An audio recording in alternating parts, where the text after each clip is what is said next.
Fundação Logosófica, em prol da superação humana.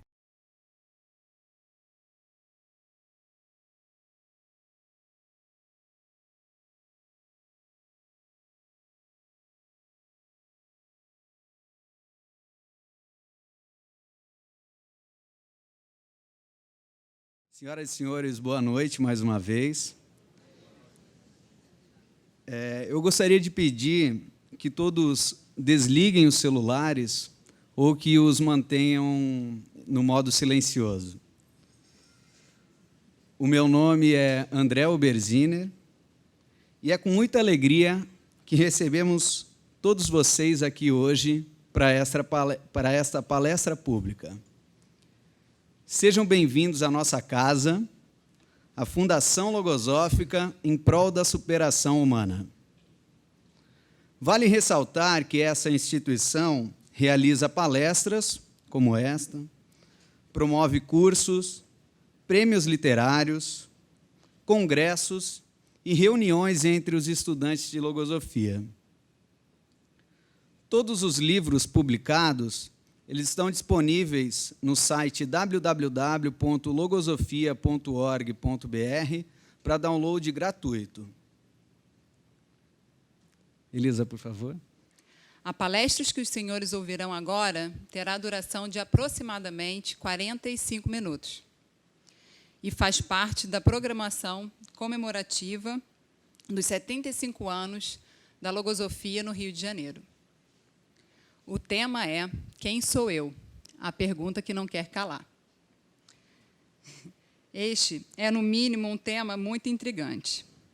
Ele será apresentado pelo Davi Cohen, que é empresário do mercado financeiro, docente de logosofia desde 1985, diretor do setor de formação de docente na filial logosófica de São Paulo, proferiu mais de 75 palestras no Brasil, na Espanha, em Portugal, Israel, todos os temas variados, mas sempre baseados nos conhecimentos logosóficos. Mas antes, eu gostaria de passar a palavra para o nosso reitor, Flávio Niemeyer Guimarães. Boa noite a todos. Mais uma vez, né? Terceira vez já, né? Mas para nós aqui da Fundação, uma alegria muito grande ver esse salão cheio, vibrante, porque esse que é o objetivo dessa instituição.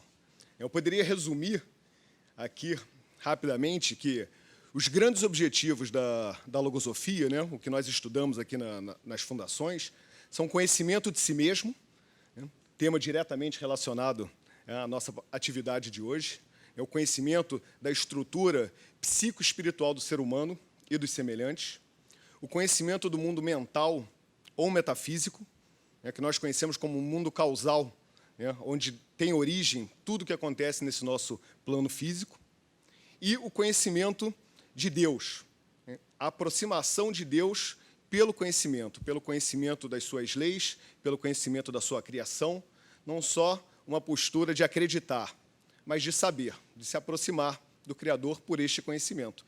Isso tudo um processo gradual. E nós temos aí a grande oportunidade de ter essa noite, né, Davi Cohen, né, que, assim, para a Fundação do Rio, é um misto de honra e alegria tê-lo de volta aqui à casa, né, onde começou a estudar logosofia. Então, eu desejo a todos vocês uma excelente atividade e passo a palavra agora para o Davi para começar. Obrigado, querido. Valeu. Eu fico aqui, né? Tá bom. Fico aqui, tá bom.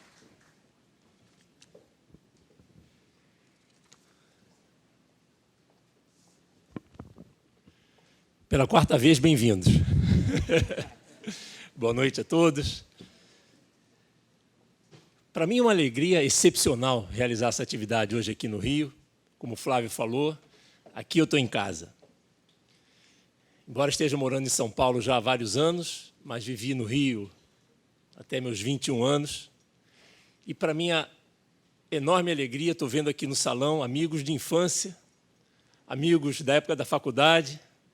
Então, são reencontros muito especiais esses. Quem hoje está tendo o primeiro contato com a logosofia, levanta a mão, por favor. Puxa, muita gente. Que bom, muito bom. Quem foi convidado por alguém para vir aqui? Quase todos, né? Então, vou dizer uma coisa para vocês. Vocês são pessoas muito queridas. Eu vou explicar por quê. O Flávio falou que aqui o objetivo da Fundação é a gente realizar, um dos objetivos é realizar essas atividades públicas, onde a gente possa contar, né, para as pessoas um pouco daquilo que a gente vive, do que a gente experimenta, através desses conhecimentos que a logosofia vem trazer. Quem vocês acham que a gente convida quando tem uma oportunidade dessa? Não é? São as pessoas que a gente gosta, que a gente quer bem, são vocês. Né? Então, as pessoas que convidaram vocês, podem ter certeza, querem muito bem a vocês.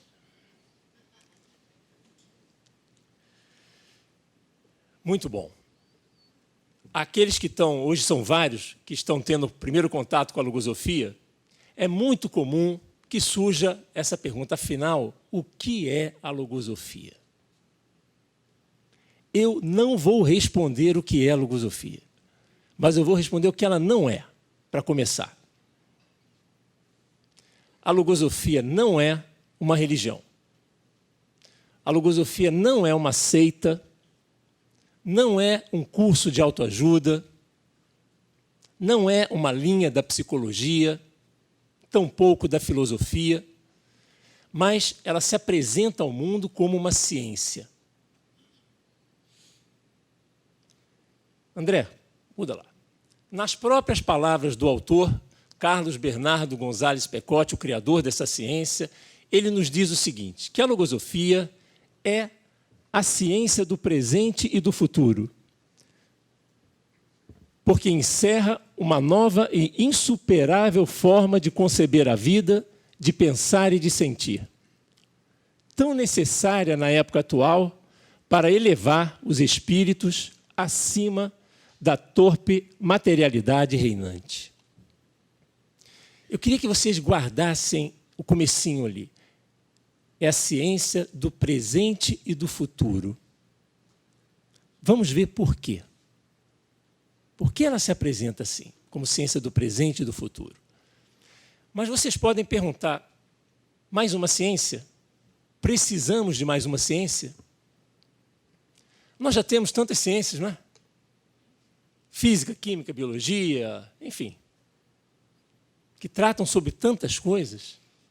O que de novo essa ciência vem trazer? Que novos conhecimentos essa ciência vem nos apresentar? E olha, são conhecimentos um pouquinho diferentes desses que a gente está acostumado. Por exemplo, eu fiz engenharia aqui no Rio de Janeiro. Tem alguns colegas meus aqui de faculdade de sala. E, para mim, a ideia de ciência era o seguinte. A gente ia lá, o professor ensinava, olha, querem calcular uma turbina para dar um empuxo no avião? A gente ia lá, calculava, não é, Miguel? As palhetas, o ângulo, a vazão. Ia para o laboratório, beleza. Precisava levar água para um prédio de 20 andares. Qual seria a potência do motor da bomba, vazão, diâmetro da tubulação, fórmula, calculava, laboratório, beleza. Para mim isso era ciência. Essa ciência é um pouco diferente. Eu tenho 3 filhos. O meu filho do meio, no ano passado, ficou fora 1 ano, foi estudar fora. E quem já passou por essa vivência de ter o filho fora por um tempo, de vez em quando dá uma saudade danada, né? Aperta a saudade assim. Mas antes de eu falar isso do meu filho, se a gente quisesse, essa ideia de ciência, se a gente quisesse, eu perguntasse para você assim, quantos metros quadrados tem esse salão? O que a gente faria? Alguém tem alguma ideia? A gente chuta assim um número? Não. Como é que a gente faz? Mede. A gente pega uma trena, mede daqui até ali, tem quanto? Tem 20 metros por 30 metros, 600 metros quadrados, ninguém tem dúvida mais, tá certo? É assim que a gente faz. Meu filho estava 1 ano fora. De vez em quando, saudades, aperta. Vocês podem perguntar assim, quanto de saudades você tinha dele? 1 litro? 2 quilos de saudade? Como é que a gente mede isso? Ou quando a gente vai num lugar e tratam a gente bem, com respeito, com educação, a gente sente um conforto interno, não é? E também quando tratam a gente com desrespeito, com descaso, a gente até costuma dizer, puxa, fui tratado friamente ali, não é? Frio quanto? Quantos graus? Qual é o termômetro que mede? E, no entanto, isso tudo é real na vida da gente. Mas não tem nenhum instrumento físico capaz de medir isso. É possível fazer ciência destes elementos que a gente tem dentro?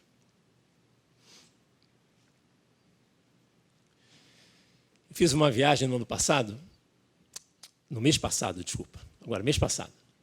E fui para um país onde eu tinha morado durante um tempo, faz muitos anos, e fui com o objetivo de reencontrar amigos lá. E passei 2 semanas lá e foi sensacional. Reencontrei muitos amigos de infância, enfim. Cada encontro uma emoção diferente. Eu estava voltando no avião, estava do lado da minha esposa, e aí eu falei assim, onde é que está tudo que eu vivi nessas 2 semanas? Aonde que vive? Claro, tirei foto, registrei, mas não está na foto. Né? Não está mais nos lugares onde eu fui. Tudo aquilo vive dentro de mim. E eu posso chamar essas vivências a hora que eu quiser e revivê-las. E aí me deu uma sensação muito interessante. A vida, a gente vai vivendo as diversas situações, os diversos relacionamentos que a gente tem. As pessoas estão fora de nós, os lugares estão fora de nós, mas à medida que a gente vai vivendo, essas vivências passam a viver dentro de nós. Não é interessante isso? A gente vai andando e a gente vai trazendo as emoções, as sensações, os sentimentos para dentro da gente. Isso que a logosofia chama de vida interna. Existe um mundo dentro de cada um de nós. E a gente vai ver que a gente conhece muito pouco sobre esse mundo. Muito pouco. Portanto, são conhecimentos que essa ciência traz sobre essa realidade. Né? Não é uma realidade material, física, mas são conhecimentos extremamente práticos, úteis. Não é erudição, não é filosofia, é para a gente aplicar esses conhecimentos na própria vida. É disso que trata essa ciência. Quem sou eu? É a nossa pergunta lá, não é? Volta lá, André, faz favor. Eu brinquei e botei a pergunta que não quer calar, porque essa é uma pergunta que eu acho que acompanha o ser humano desde sempre. Quem sou eu?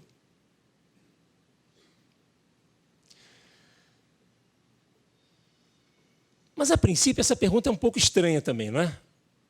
Porque, afinal de contas, eu não me conheço. Conheço ou não me conheço? Bom, eu sei como é que eu lido com diversas situações, eu sei como é que eu raciocino para resolver, né, os diversos assuntos, problemas da vida. Eu percebo quando eu estou triste, quando eu estou feliz. Mas isso é apenas uma parte muito superficial desse conhecimento.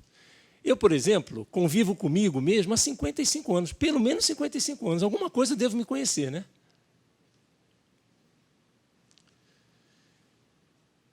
Mas o que tem de especial nessa pergunta? Quando a gente realmente faz, naqueles momentos onde a gente está tranquilo, sereno, quem sou eu? O que a gente quer de verdade saber? Eu tenho certeza que a imagem que eu vejo refletida no espelho me mostra apenas e tão somente uma parte do meu ser.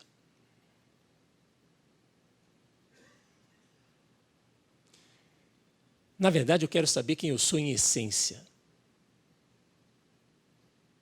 De verdade. Mas aí acontece uma coisa muito interessante. Essa não é uma pergunta solitária. Ela chama outras perguntas. Quando a gente quer saber quem sou eu, desde quando eu existo? Será que a minha existência começou há 55 anos atrás? Teve um antes? Se teve, por que eu não lembro? Não é interessante? Tem um depois? Como é isso? E são perguntas que vão brotando.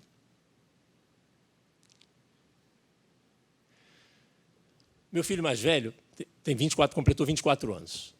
E a gente reuniu lá os primos dele, lá de São Paulo, os tios, a avó dele. E estavam lá todos sentados reunidos. A minha esposa pegou o filminho de nascimento dele e colocou para a gente assistir. E aí começou o filminho, todo mundo lá sentado assistindo. Ele achando que estava pagando um mico, lógico, né? Filminho de nascimento. Mas aí começaram a aparecer pessoas no filme que já não estão mais aqui. Uma das cenas lá aparece meu pai segurando ele, pequenininho. Meu pai já não está mais aqui. E outras pessoas que foram aparecendo também. E eu olhei, comecei a ver, me deu uma sensação interessante, porque eu olhei para o sofá e estavam lá os primos deles, todos menores do que ele, sentados ali. E eu olhei e falei assim, bom, mas esses caras também não estavam aí naquela época. Engraçado, né? Eu virei para a prima dele, que tem 20 anos, falei assim, Marina, onde é que você estava nessa época aí? Ela ficou olhando para mim e falou assim, pô, tio, eu não tinha nascido ainda. Eu falei, eu sei que você não tinha nascido. Onde é que você estava? Enfim, diante dessas perguntas, a gente tenta responder, né? A mente quer responder. Mas não é como achar o valor de X numa equação, não é isso. Na verdade, essas perguntas elas se transformam no início de uma verdadeira jornada, onde a gente vai gradualmente construindo essas respostas, cada um para si mesmo.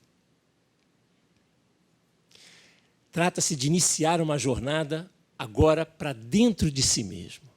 É interessante porque nós passamos, como humanidade, nós passamos por diversas épocas, não é?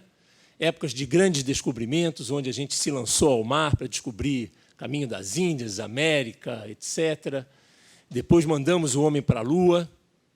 Hoje mandamos sondas para diversas partes do universo. E agora chegou o momento de fazer uma nova viagem. Mas dessa vez não é para fora, não. Para dentro da gente. São esses os conhecimentos que essa ciência vem trazer. Para a gente realizar essa viagem do famoso conhecimento de si mesmo.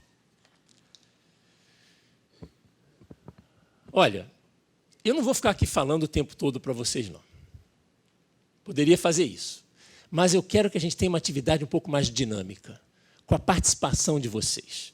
Então, eu pensei numa dinâmica um pouco diferente. Eu escolhi 4 ou 5 conhecimentos que essa ciência apresenta. Eu vou projetar esses conhecimentos e vamos ver que movimentos internos o que eu vou projetar gera em cada um de vocês.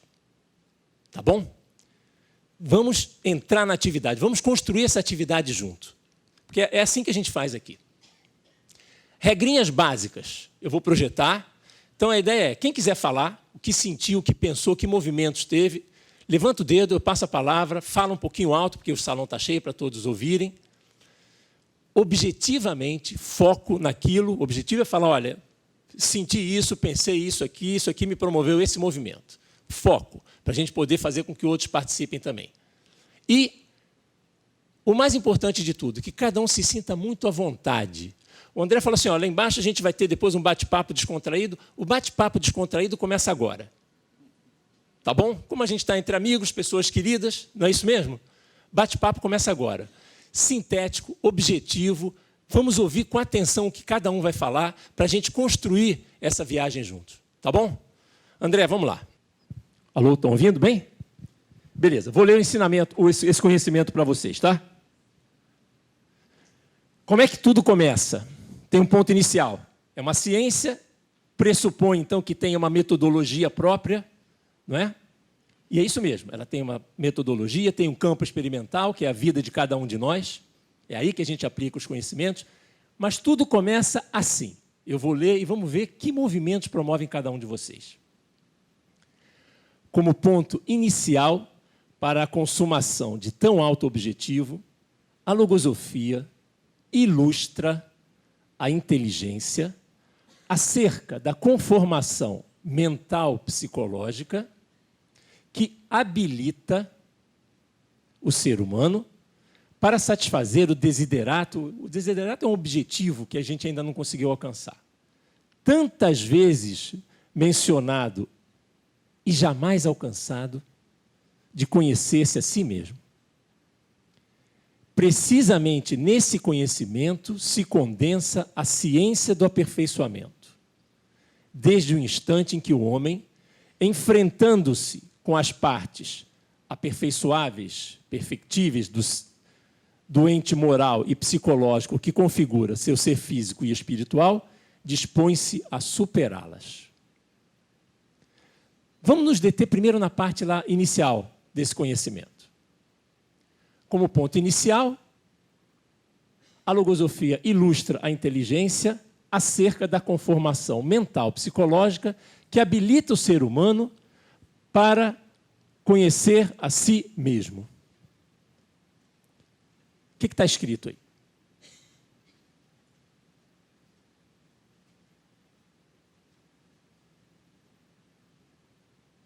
O que a gente entende disso? Espera aí. Ela nos leva a um autoconhecimento. Né? Que a logosofia nos leva a um autoconhecimento. O que mais? O que a gente entende do que está escrito aí? Pode falar. Espera aí, vamos lá.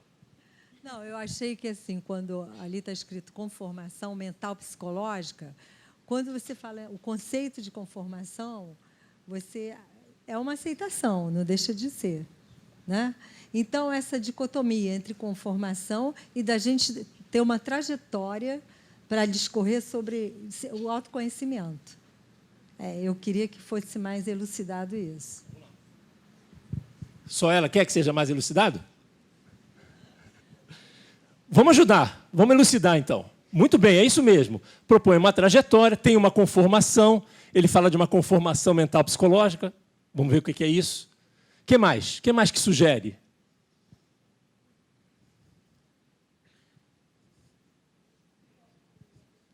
Pois não. O que eu entendo é que ela daria ferramentas, né, instrumentos para que esse conhecimento seja alcançado. Muito bom. Alguém aqui, né? Então, dá ferramentas, instrumentos para a gente alcançar esse conhecimento de si mesmo. Quem aqui? Eu. Bom, pelo que eu percebi aqui, naquela segunda parte, precisamente neste conhecimento se condensa a ciência do aperfeiçoamento. Então, através deste conhecimento, do autoconhecimento, vai ser uma busca para o aperfeiçoamento do ser humano. Muito bom. Excelente. É isso aí. Nesse conhecimento de si mesmo se condensa a ciência do aperfeiçoamento. Porque, à medida em que a gente vai se conhecendo, a gente vai se dando conta de que tem coisa para melhorar, para aperfeiçoar. E aí se condensa a ciência do aperfeiçoamento. Quem mais? Que movimento que produziu? Que repercussão que teve dentro isso?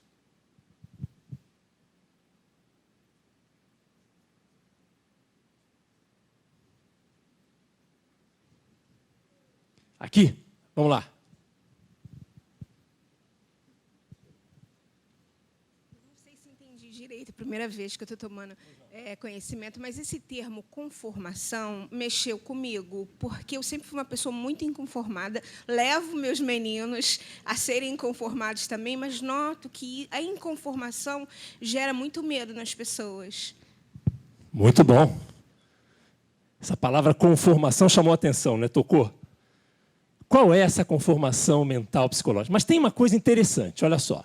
Como ponto inicial, a logosofia ela vem, então, primeiro ela ilustra a nossa inteligência sobre uma tal conformação mental psicológica que essa conformação nos habilita para realizar esse conhecimento de si mesmo. Não é o que está escrito lá? Concordam? Alguém discorda? Podemos seguir? É isso que está escrito? Ah, então, pois não? Que eu estou vendo que está havendo uma confusão aí da parte de alguma. Muito bem, ela diz o seguinte, precisa ver qual é o sentido da conformação. Vamos entrar então na conformação. Qual é essa conformação mental, psicológica, que nos habilita para realizar esse conhecimento de si mesmo? Porque a atual conformação mental, psicológica, não nos habilita para realizar esse conhecimento. Faz sentido? Então, a logosofia começa nos mostrando assim, olha, tem uma determinada conformação mental psicológica que você vai construindo ela, e essa conformação, ela vai te habilitar, então, a caminhar pelo conhecimento de si mesmo. Interessante, não é? Por que a nossa conformação atual não favorece a isso? Primeiro porque a gente nem dá bola para isso. A vida da gente, cheia de atividade, correria, competição, todo mundo correndo daqui para lá, a gente não tem, às vezes, um minuto para refletir sobre a própria vida, sobre questões mais profundas e existenciais. Então, o conteúdo mental não favorece em nada. Segundo, essa conformação mental psicológica que a logosofia apresenta é muito interessante. Ela diz o seguinte, todos nós, como seres humanos, temos duas naturezas, uma natureza física e uma natureza espiritual. Ok? Essa natureza física tem uma parte biológica, o nosso corpo, físico, material, e tem uma parte psicológica, que é justamente esse organismo psicológico, é o que faz a interface entre a nossa natureza espiritual e a nossa natureza física. Esse organismo psicológico, ele tem 3 regiões importantíssimas. Uma região mental, a nossa mente, os nossos pensamentos, a nossa inteligência, a nossa parte sensível, coração com os sentimentos, e a parte instintiva, das nossas energias instintivas. Então, é assim que está configurado o ser humano. Muito bem. Nessa nossa parte mental, e aí a gente vai aparecer claramente por que atualmente a gente não está habilitado para realizar esse conhecimento, pelo seguinte. Nessa nossa parte mental, na nossa mente, então vamos lá, vamos fazer a imagem da mente como uma grande esfera. De um lado, existem pensamentos que atuam na mente, depois a gente vai falar um pouquinho sobre eles. E do outro lado, existe um mecanismo extraordinário chamado inteligência. Vocês acham que a gente usa a inteligência? O ser humano é um ser inteligente? Pensa bem antes de responder, hein? Quem acha que é inteligente? Levanta a mão. Ih, pouquíssimos. Pô, como assim? Nós somos inteligentes ou não? Sim. Pô, a gente tem que responder com firmeza. Não é? Mas tem um aspecto muito interessante nisso, que a gente começa a aprender rapidamente com essa ciência, que é o seguinte. Nós usamos sim a inteligência. Claro, negar isso é negar o que a gente está vendo aí, não é? Toda evolução tecnológica, artística, enfim. Porém, esse mecanismo fabuloso chamado inteligência, o que é? Estou falando do quê? Estou falando de algumas faculdades, né? A faculdade de pensar, de observar, de entender, a razão, a memória, a imaginação, a intuição. São faculdades que a gente tem na nossa mente. Esse conjunto, a logosofia diz assim, isso é inteligência. Esse conjunto, esse mecanismo. Tá? Aí, esse mecanismo, ele tem a capacidade e a prerrogativa de tomar contato e atuar sobre 2 grandes realidades. A primeira se estende do ser para fora. E essa a gente usa muito bem. As faculdades funcionam. Mas a segunda zona de atuação da inteligência é do ser para dentro. Essa é que a gente precisa trabalhar. para dentro, a coisa começa a complicar um pouquinho. Vocês já viram o Leão Marinho? Aqueles documentários de Leão Marinho, já viram? Todos conhecem o Leão Marinho, né? Como é que é o Leão Marinho na água? Fluidez, né? Nada, vai, caça, tranquilo. E na terra? Aquele negócio assim, né? Vai... Quase não consegue se mexer, não é? O que mudou? Só uma coisa, o meio ambiente, mais nada. Naquele meio ambiente, ele desliza com a maior naturalidade, beleza. Na terra, uma dificuldade. Mudou o ambiente. Nossa inteligência está que nem o leão marinho. Para fora, beleza. Para dentro, uma dificuldade. E aí, a logosofia vem trazer conhecimentos para a gente começar a ativar esse mecanismo. Colocar em funcionamento esse mecanismo para que ele seja tão ágil como ele é para fora. E possa, aí sim, tomar contato com essa realidade do mundo interno. André, próximo, vamos lá. Tal como as montanhas, o homem guarda dentro de si riquezas ignoradas, que haverá de descobrir e utilizar se quiser atingir os elevados fins destinados à sua existência. Sabendo que dentro dele existe esse potencial estático, deverá preparar-se para a tarefa de imprimir-lhe mobilidade, cultivando com consciência as qualidades de seu espírito.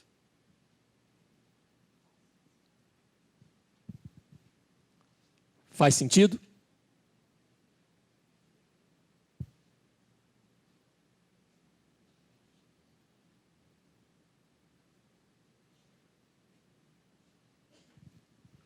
A imagem é muito bonita, uma imagem analógica, não é? Igual a montanha, uma montanha que tem um tesouro. Se alguém falar assim para a gente, olha, tem uma montanha ali que tem um tesouro maravilhoso dentro dela. A gente tem duas opções, duas alternativas. Ou a gente fica parado olhando a montanha e repetindo que ela tem tesouro, né? Ou pega lá pá, picareta e vamos lá. Para descobrir quais são esses tesouros. Ter acesso e ter contato. A natureza mostra isso para a gente, né? Nós temos tesouros, jazidas de tudo, né, que é precioso aí, mas precisa um esforço, precisa um trabalho. E olha, a imagem, ela não é só uma imagem analógica, não, ela é perfeita. O ser humano, de verdade, a gente quando começa a conhecer os recursos, o potencial que tem, e a gente só não usa por um único motivo, porque a gente não aprendeu a usar, só por isso. Se a gente tivesse aprendido isso lá na escola, na faculdade, não teria problema nenhum, mas não aprendeu. Ninguém ensinou isso para a gente.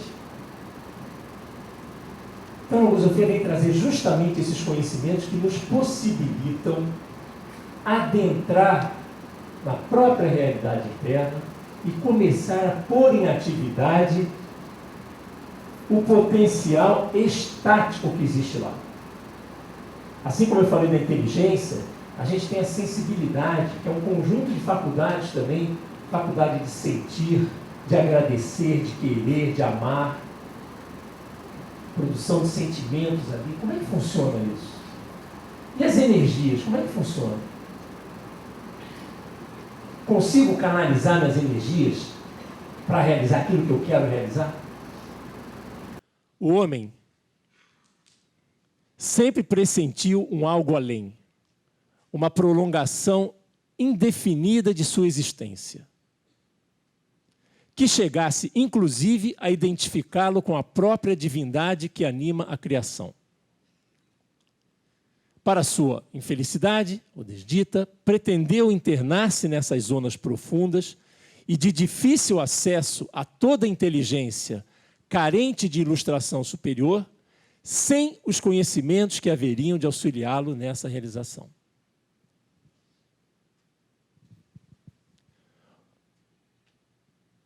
O homem sempre pressentiu um algo além, né? Que vai além do cotidiano da nossa vida, das atividades correntes que todos nós temos. Uma prolongação indefinida da existência. A gente sente isso? que inclusive chegue a identificar com Deus?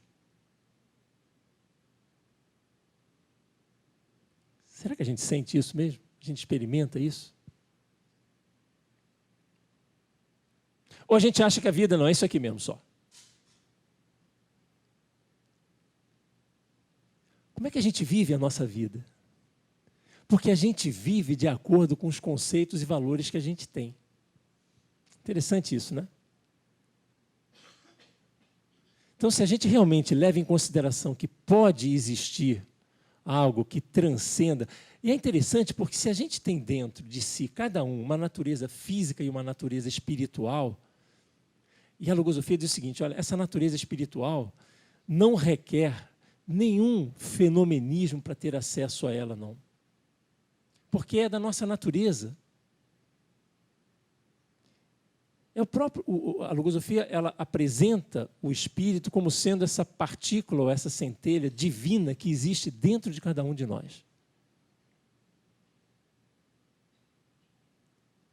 O que a gente precisa, em realidade, é só equilibrar um pouquinho a vida. Porque hoje a gente atende demasiadamente apenas a nossa natureza física, as nossas necessidades básicas, né? Se a gente pensar, se cada um, né, fizer um movimento interno de ver onde é que eu coloco minhas energias na vida, a gente vai ver que basicamente é, né, trabalho, família, os amigos, os hobbies, né? Não estou dizendo que não seja importante, não. Importantíssimo, tudo isso. Tem um valor extraordinário na vida da gente. Mas tem uma outra parte dentro da gente que luta por se manifestar. E na verdade, dentro da gente há uma luta interna entre essas duas naturezas. A natureza espiritual e a natureza física. Portanto, se a gente sente, né,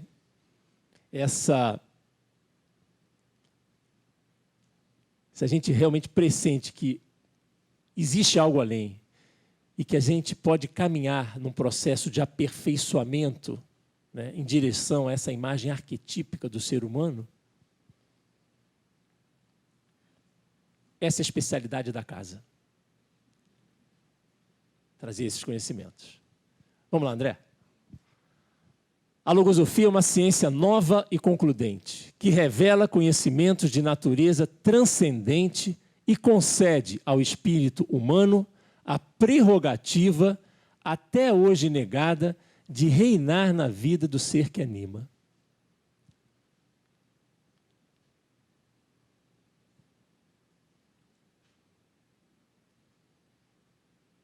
Quem é que reina hoje?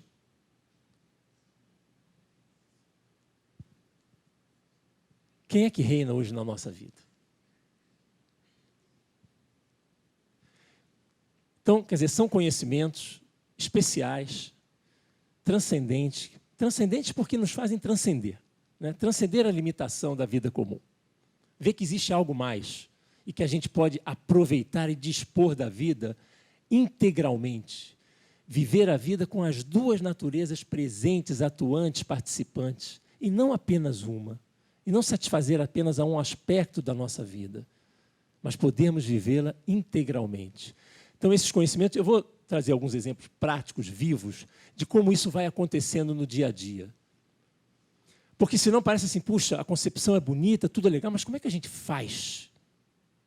Não é? É uma ciência? Como é que se aplica isso na sua vida?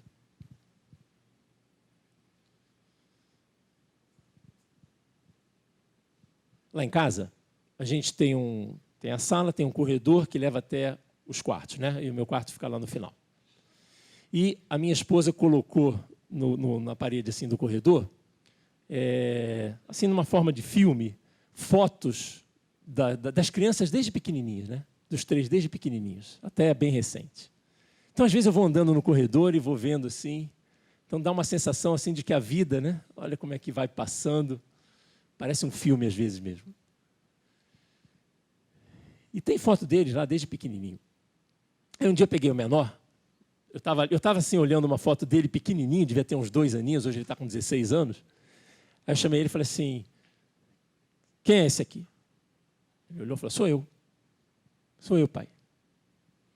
Eu falei, e cadê esse menininho? Onde é que ele está? Ele ficou olhando para mim, Como assim? Não, sou eu cresci. Ele falou. Eu falei, não, eu sei que você cresceu.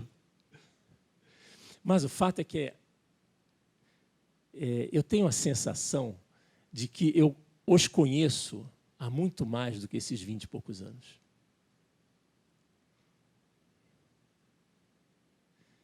E de vez em quando a gente tem essas percepções, não é? Ou essas intuições. Quem já teve a oportunidade de ver o nascimento de um filho, assistir o nascimento de um filho, é um momento mágico, não é?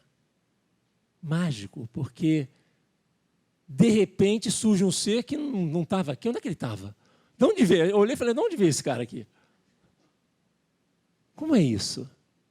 E nessas horas, algo dentro da gente quer saber mais, quer compreender mais.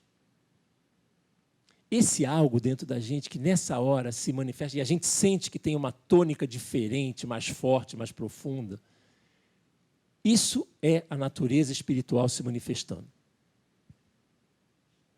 Só que a gente não dá muita oportunidade para isso acontecer.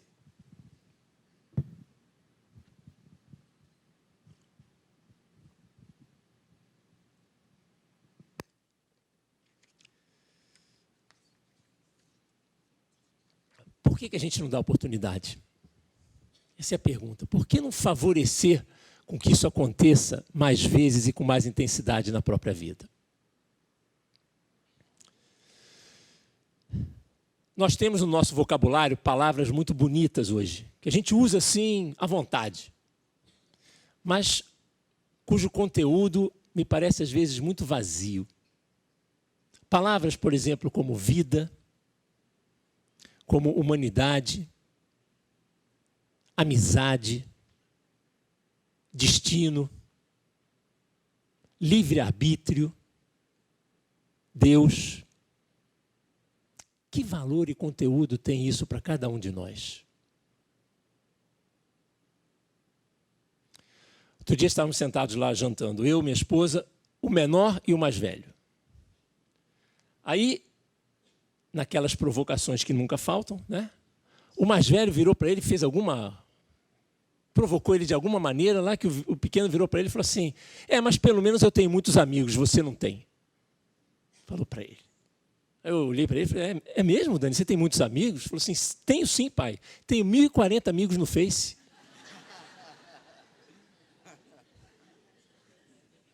Adriana, quantos amigos você tem no Face? Mais ou menos. 700. Adriana é minha sobrinha. 700 amigos no Face. Na hora que ele falou aquilo, eu me lembrei, quando eu era pequeno, eu ouvia meu pai falar assim, meu filho, ele falava para mim e para o meu irmão, presta atenção, verdadeiros amigos a gente conta nos dedos das mãos. Aí ele falava com uma certa tristeza, às vezes nos dedos de uma das mãos. E hoje meu filho fala que tem 1.040 amigos no Face. E aí? Qual é o conceito de amizade que se tem hoje? Qual é o conceito de amizade que eu tenho? E eu aprendi uma coisa muito bonita nesse estudo, que a amizade é um sentimento dos mais nobres. E que a amizade a gente cultiva, que a gente cultua. Sentimentos a gente cultiva. Olha que negócio legal isso. Como uma planta que a gente precisa regar, que a gente precisa expor ao sol, que precisa dos alimentos necessários ali, dos nutrientes. Porque senão pode acabar. Como muitas vezes acaba, não é?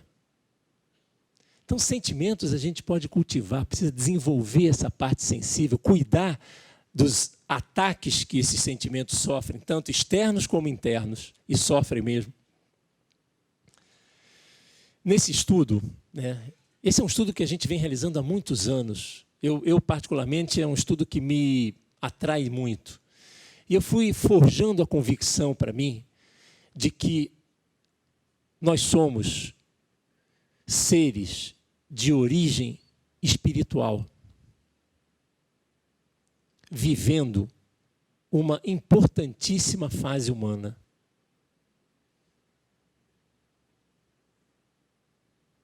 Que a gente só pode viver aqui para aprender coisas que existem aqui, para realizar coisas que só aqui a gente pode realizar. Mas que a nossa origem ela é metafísica. E que o nosso destino também.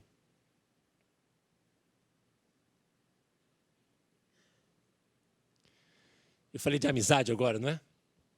Outro dia eu tinha viajado um pouquinho, uma cidadezinha perto de São Paulo, e aí fui abrir o computador e tinha um e-mail de um grande amigo meu com palavras assim fortes para mim. Eu olhei o e-mail. Bom, deixa eu fazer um parênteses. E-mail é um negócio perigoso a beça, né? Porque e-mail não tem entonação. Você nunca sabe como é que ele está. Exemplo, esse meu filho estava viajando ano passado, do meio. Aí eu recebo um e-mail dele com as seguintes palavras. Pai, acabou o dinheiro, manda $500. Está escrito lá. Eu li assim. A mãe leu assim. Pai, acabou o dinheiro, manda $500. Ela leu desse jeito. Então a gente tem que tomar cuidado com o e-mail. Voltando lá para o e-mail que eu recebi. Olhei aquilo. Aí agora eu vou contar para vocês o que aconteceu dentro de mim. Ninguém viu. Só eu. Li o e-mail, aí imediatamente veio um impulso dizendo o seguinte. Responde no ato. Pô, como é que ele faz um negócio desse, escreve um negócio desse para você? Aí vem outro pensamento e diz assim, não, calma, cara, pô. Vê bem se é isso que está escrito primeiro. Né? Não, cara, não interessa não. Escreveu assim, pode rebater, porque pô, você vai ficar... Né? E aí começa uma movimentação de pensamentos na mente. Alguém já viveu isso? Quem é que decide esse negócio lá dentro? Como é que funciona? Então, olha só. Se eu estou podendo falar isso, contar isso para vocês, é porque eu observei o que estava acontecendo dentro de mim, tá certo? Então, olha que interessante. Tem uma das faculdades da inteligência, aquele mecanismo bonito lá que só atua para fora, que é a observação, que a gente usa muito bem para observar tudo que está à nossa volta, né? A gente observa, em geral para criticar, né? Mas que a gente pode fazer o seguinte, a observação não pode olhar para fora e para dentro? Então a gente liga uma segunda câmera para dentro. E passa a observar o que acontece dentro de cada um de nós. Ligamos a segunda câmera. Olhar para dentro. Então, olha que interessante. A observação, ela, ao mesmo tempo que observa o que está fora, tem a capacidade de observar o que está dentro. E aí eu comecei a flagrar esse movimento, né, de pensamentos na minha mente, cada um dizendo uma coisa ali, e eu precisava resolver a situação. Então, como é que funciona? Essa questão dos pensamentos é muito interessante, acho que vale a pena até fazer um parênteses rápido sobre isso. O que é um pensamento? Alguém conseguiria definir um pensamento?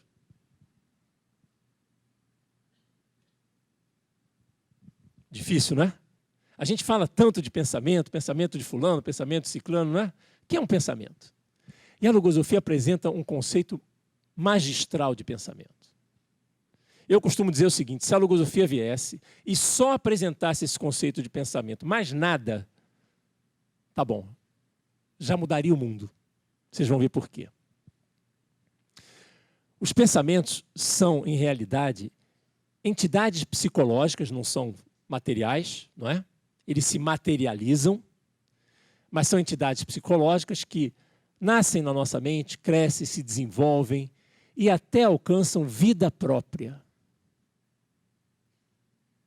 Interessante? Os pensamentos têm vida, têm uma atividade própria deles na nossa mente. Interessante? Vale a pena depois vocês assim, se deterem nisso. E depois façam um exercício, observem, tentem, não vou fazer isso agora mas tentem à noite, por exemplo, à noite chega em casa, tenta fazer o seguinte, tenta ficar 15 segundos e diz assim, olha, nesses 15 segundos agora eu não vou pensar em nada. Eu quero que os meus pensamentos todos se aquietem e eu quero deixar a minha mente em paz, tranquila, serena, sem nenhum pensamento. Faz isso.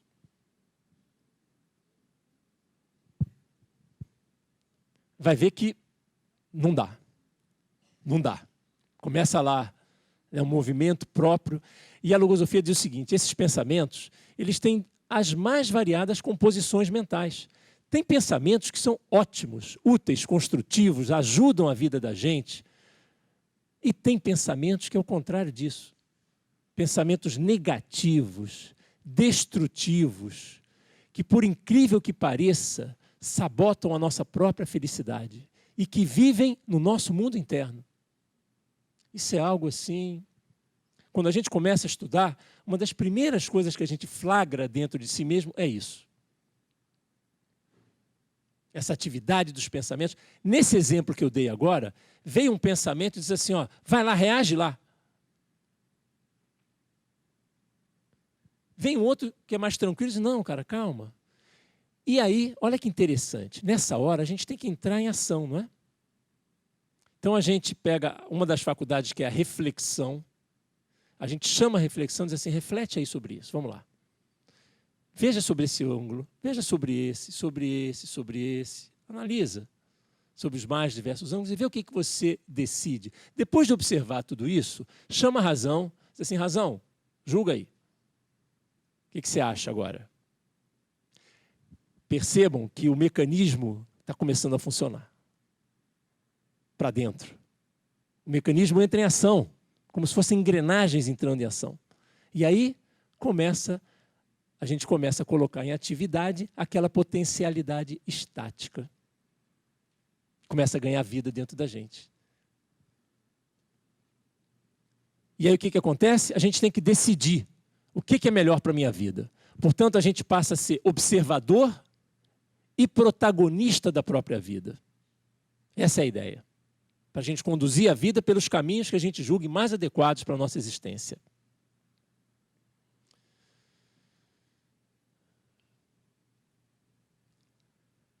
É claro que eu tomei uma decisão, não foi? Dentro dessa experiência. O que eu decidi? Observei tudo isso e resolvi fazer o seguinte, não vou responder o e-mail. Vou encontrá-lo e vamos esclarecer. E fiz isso. Observem que ao fazer isso, tudo se esclareceu e houve o quê? Um cultivo do sentimento de amizade, que poderia ter sido sabotado. Se eu tivesse mandado uma resposta ali, né, de qualquer maneira, poderia arranhar o sentimento da amizade. Então eu optei conscientemente por cultivar aquele sentimento, né, para com ele.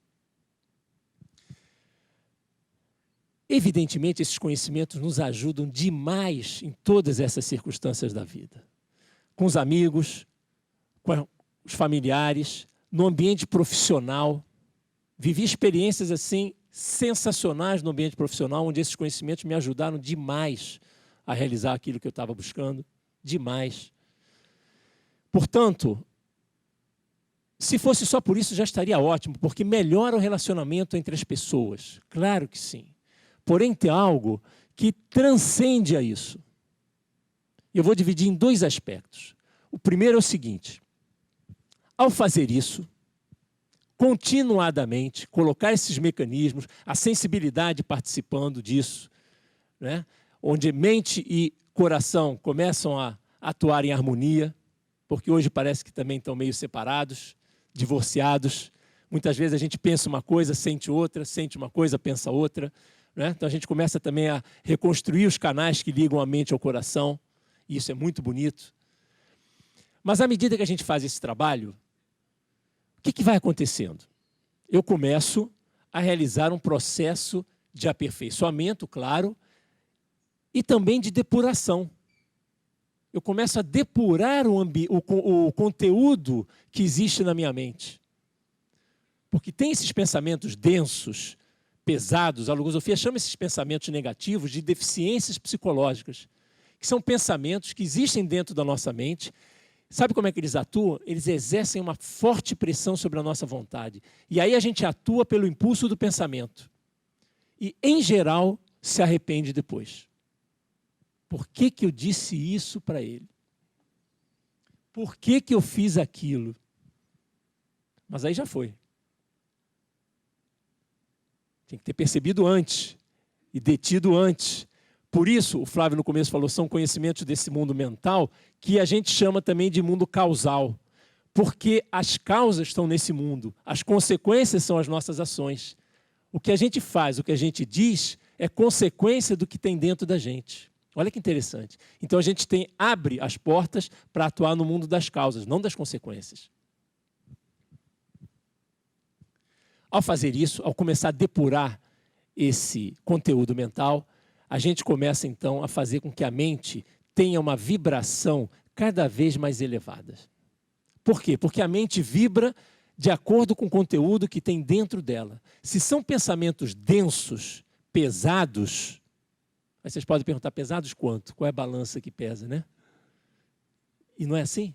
São pensamentos densos, pesados. Por exemplo, a vaidade é uma deficiência, o rancor é uma deficiência, o temor é uma deficiência, a inibição é uma deficiência.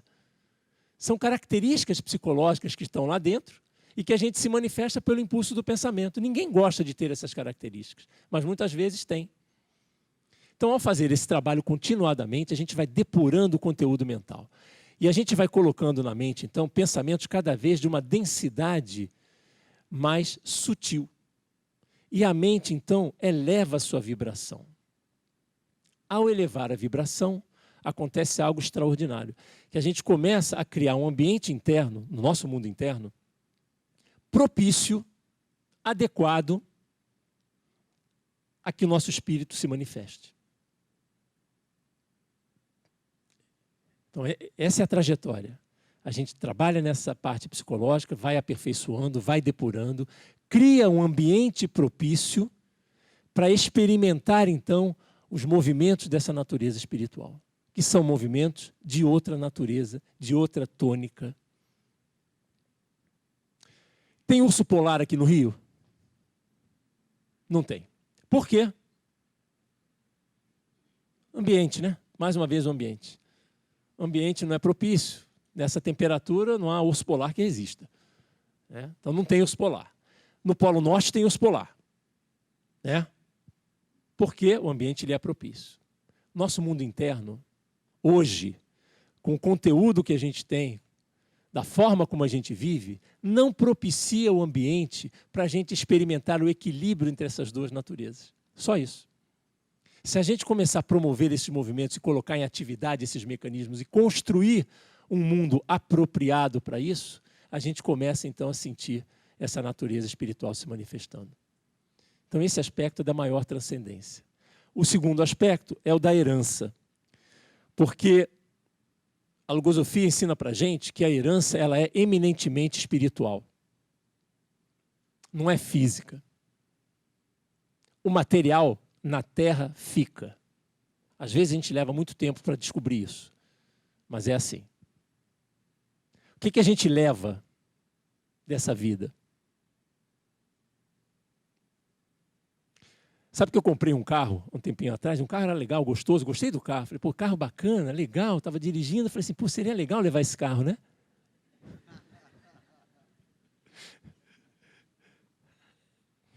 Falei assim, cara, não dá. Tem uma impossibilidade técnica para isso. Não dá para levar carro, apartamento, não dá. O que a gente leva, então? E o que a gente leva é a essência dos pensamentos que presidiram a nossa vida. É isso que a gente leva. E as obras que a gente realizou com isso. Isso se incorpora à nossa herança e o espírito é o portador dessa herança através dos tempos. Então a gente, ao mesmo tempo que depura, propicia as manifestações espirituais, simultaneamente a gente está construindo a própria herança. O ser herda a si mesmo. Cada um de nós herda a si mesmo.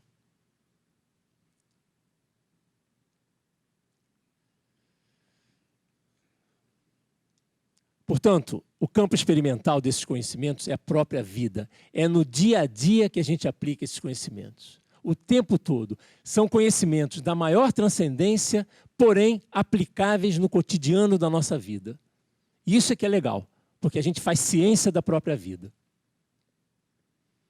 Claro, não basta tomar contato com esses conhecimentos.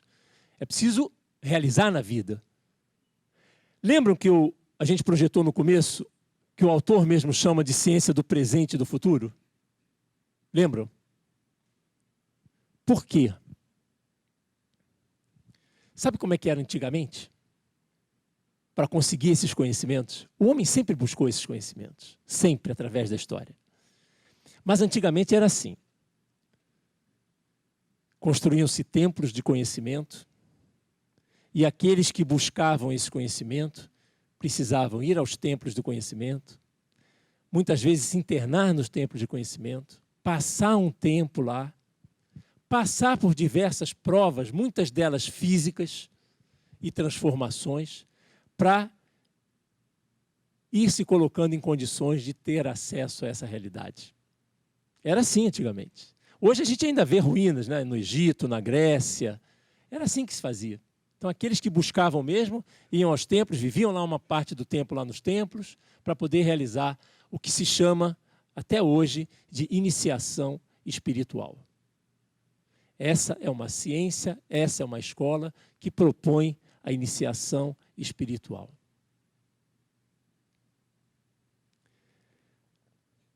No tempo de Pitágoras, na Grécia, Pitágoras construiu uma escola que foi muito famosa, a gente lê nos livros isso. Então, era assim também. Aquelas pessoas iam lá, se apresentavam, eram aspirantes a esse conhecimento e passavam, então, por um processo de provas.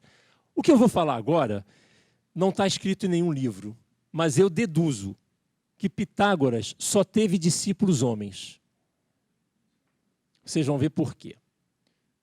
Porque uma das provas iniciáticas, uma das primeiras provas daqueles que realmente aspiravam ao conhecimento era ficar em silêncio durante 2 anos, sem falar nada. Entenderam, né? 2 anos sem falar nada? Desculpa, mas nenhuma mulher ia conseguir, não. Tem jeito. Se fosse 2 horas, eu já acho difícil. 2 anos, e era uma prova, isso está nos livros.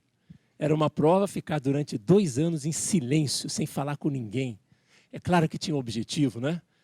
Aprender a silenciar a mente, aprender a ouvir, enfim, meditar.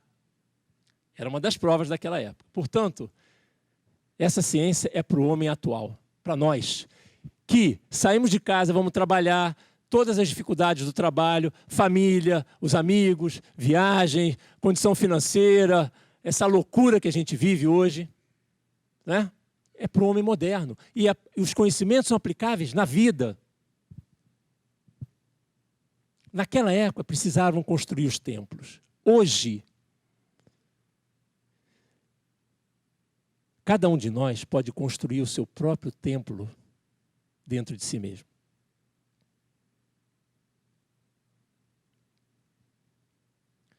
Se a gente parar para pensar, a gente tem dentro de nós um lugar que é muito especial, onde vivem os nossos sentimentos mais puros, mais nobres, que é o coração.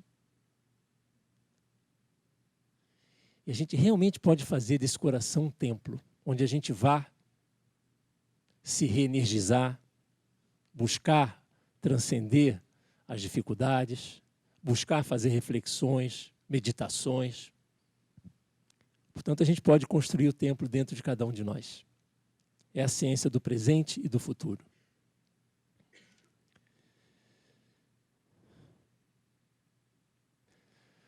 Nós viemos aqui com uma pergunta. Quem sou eu? Vamos sair com 2. Que eu vou propor para vocês como reflexão. Todos nós temos muitos objetivos na vida, não é?